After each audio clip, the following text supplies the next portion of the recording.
నమస్తే, welcome to special focus. ఇప్పుడంతా AP రాజకీయాలపైనే దృష్టి ఉంది తెలుగు రాష్ట్రాలకు సంబంధించి. ముఖ్యంగా చూసుకుంటే జనసేన టీడీపీ పొత్తుకు సంబంధించి వైసీపీ ఏ విధంగా అయితే వ్యాఖ్యలు చేస్తుందో తాజాగా రామ్ గోపాల్ వర్మ కూడా వ్యాఖ్యలు చేయడం జరిగింది. పవన్ కళ్యాణ్ పోయి టీడీపీతో పనికిరాని పార్టీతో పొత్తు పెట్టుకున్నారనేటటువంటి వ్యాఖ్యలు ఇప్పుడు కలకలం రేపుతున్నాయి. దీనికి సంబంధించి జనసేన అధికార ప్రతినిధి రజనీ గారు మనతో ఉన్నారు. మేడం ఎలా స్పందిస్తారో చూద్దాం. మేడం చెప్పండి, రామ్ గోపాల్ వర్మ వ్యాఖ్యలకు సంబంధించి మీరేమంటారు? నమస్తే అండి. ముఖ్యంగా రామ్ గోపాల్ వర్మ గారి వ్యాఖ్యలు ఏదైతే ఉన్నాయో, ఆయన ఏం చెప్తున్నాడంటే 5 పాండవులు ఉన్న దగ్గర మీరెందుకు నుంచుంటారు, 100 మంది కౌరవుల పైన ఉన్నారు, ఇటు రండి అంటున్నాడు.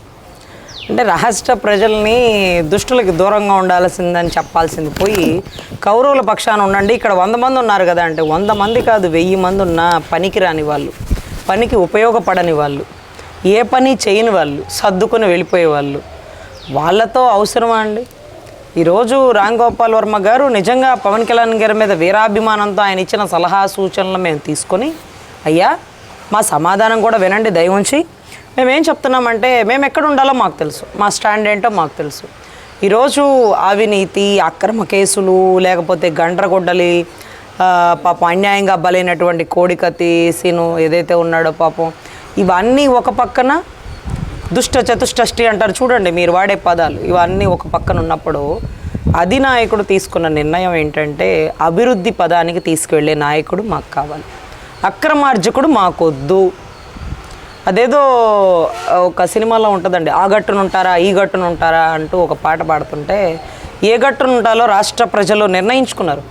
అవినీతి పక్షాన ఉంటారా, అక్రమాస్తుల పరుడు ఉంటారా, అభివృద్ధి పదంలో వెళ్ళే నాయకుడు పక్షాన ఉంటారా అంటే రాష్ట్రం మొత్తం ఒక పక్కన తిరిగి నవ్యాంధ్ర నిర్మాత, అనుభవజ్ఞుడు, అభివృద్ధి ప్రదాత, ఈరోజు గచ్చిబౌలి, సైబరా టవర్సు, తెలంగాణ ఈరోజు ఒక కొండ గుట్టల్ని తరలించి ఒక న్యూయార్క్ నగర సిటీ లాగా మారిపోయిందన్నట్టుగా రజనీకాంత్ గారు వ్యాఖ్యలు చేస్తే ఆయన్ని కూడా వక్రీకరించినటువంటి ప్రబుద్ధులు, సమర్థులు మీరు మీ పక్షాన ఉంటారా అండి?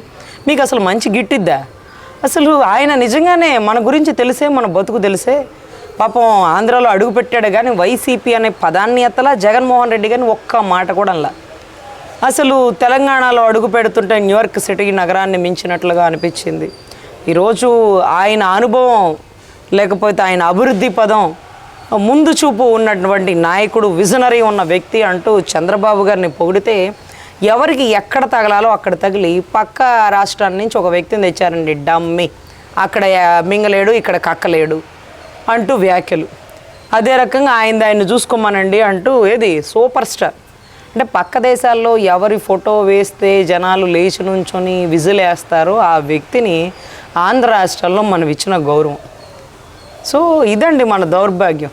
సో వీటన్నిటికంటే మించి రానున్న కాలంలో రామ్ గోపాల్ వర్మ ఎవరితను, ఎక్కడి నుంచి వచ్చాడు, ఎవరు వేసిన చిల్లరతో పనిచేస్తున్నాడు. మొన్నటి రోజు ఎన్టీఆర్స్ ఏదో సినిమా తీశారండి, లక్ష్మీస్ ఎన్టీఆర్ అట. లక్ష్మీ గారికి ఎన్టీ రామారావు గారికి ఏంటి పాపం సంబంధం? లక్ష్మీ పార్వతి గారికి ఏదో పెళ్లి చేసుకున్నారు, చివరాఖరిలో చేతికర్రతో పాటుగా ఒక మనిషి అవసరం అనుకున్నారు. ఆవిడ చేయూతనిచ్చి టయానికి బిళ్ళలేసి ఒక ముద్ద అన్నం పెట్టాల్సిన పోయి ఆవిడ నేను కూడా మీతో పాటు రాజకీయంకి వస్తాను, వడ్డాణాలు 60 మిక్కీలకి సీట్లు అమ్మేస్తాను అంటే చూస్తా ఊరుకోరు కదండి. ఏదైతే వీరగంధం, పాపం వీరగంధం సుబ్బారావు గారిని పక్కన పెట్టి స్వీయ చరిత్ర రాస్తానన్న ఈమెను బయటకు తీసుకొస్తే ఆవిడ కథని చిత్రీకరించిన దౌర్భాగ్యుడు రామ్ గోపాల్ వర్మ గారు. అసలు ఈరోజు కుటుంబానికి, తండ్రికి, బిడ్డల్ని దూరం చేసిన ఆవిడ ఘనత, ఈరోజు ఆవిడ బిడ్డ ఎక్కడున్నాడో ఆవిడకి తెలుసా అండి? ఎలా మాట్లాడుతున్నాడో తెలుసా అండి?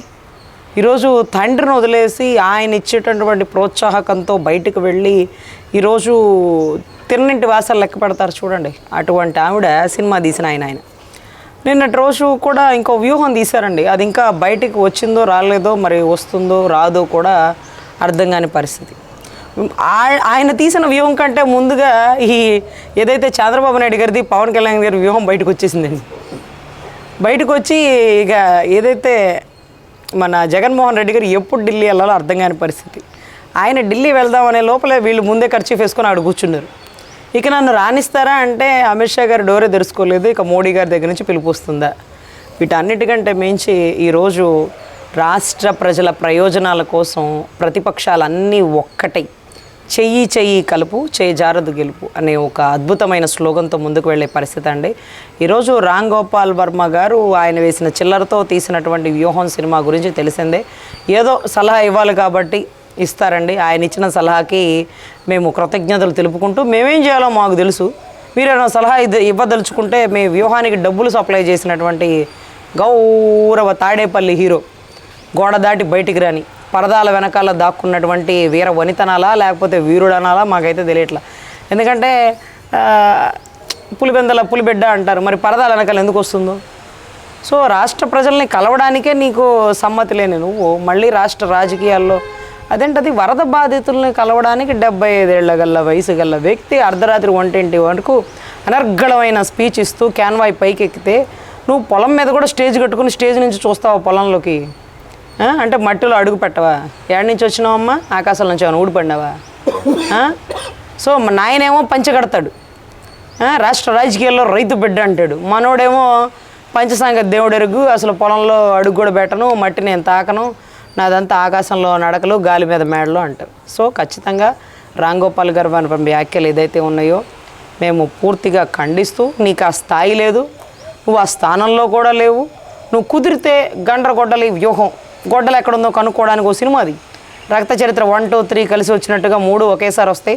గొడ్డలి కథ గురించి అడగాలంటే నువ్వు జగన్మోహన్ రెడ్డి గారిని అడగాలి. ఎందుకంటే మా సిబిఐ చెప్పింది ప్రపంచానికి తెలియకముందే గౌరవ జగన్మోహన్ రెడ్డి గారికి తెలుసు. ముందు అది చూడన్నా, మాకెందుకు సలహా ఇస్తావు.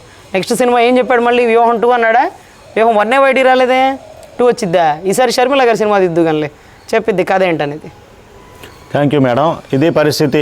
ఏదైతే రామ్ గోపాల్ వర్మకు సంబంధించి ఘాటుగానే స్పందించారు జనసేన అధికార ప్రతినిధి రజనీ గారు. రామ్ గోపాల్ వర్మ వ్యూహం 1 అనేటటువంటిది ఇంకా రిలీజ్ కాలేదు, ఇంకా వ్యూహం 2కు ఏదైతే ప్లాన్ చేసుకోవాలి అనేటటువంటి ఒక చలోక్తులు అయితే విసిరినటువంటి పరిస్థితి ఉంది. మొత్తం మీద చూసుకుంటే కనుక పవన్ కళ్యాణ్కు సలహాలు ఇచ్చే పరిస్థితి ఇంకా రామ్ గోపాల్ వర్మకు లేదనేటటువంటి పరిస్థితి స్పష్టంగా కనిపిస్తున్నటువంటిది. ఇది ఈరోజు టాపిక్. మరో టాపిక్తో మళ్ళీ కలుద్దాం. నమస్తే.